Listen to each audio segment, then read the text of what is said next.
Hi everyone, hope you're having a great day. This video tutorial is all about pages in Schoology.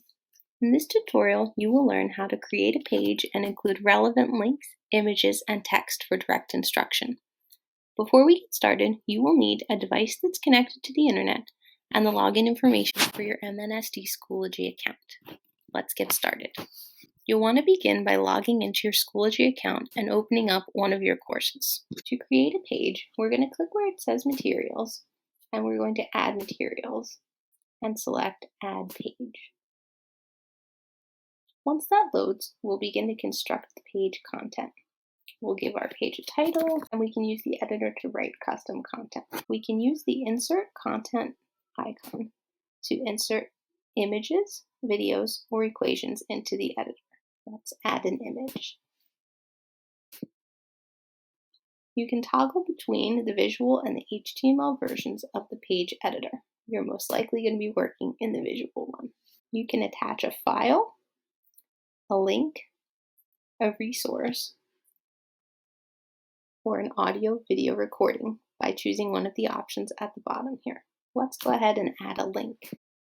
This attaches the link at the bottom of your page.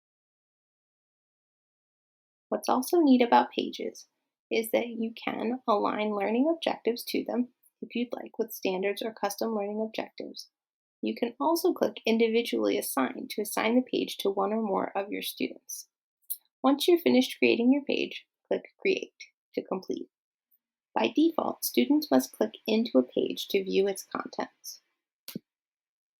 However, you can choose to display a page inline so that its contents are expanded and visible from the Materials page or from the folder level without having to click on the page. To display the content directly within the folder, click on the ABC option in your advanced features while you're creating your page.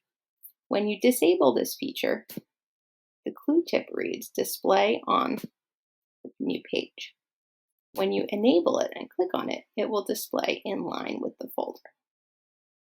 Since we've selected Display in Line, let's save changes and see what that looks like.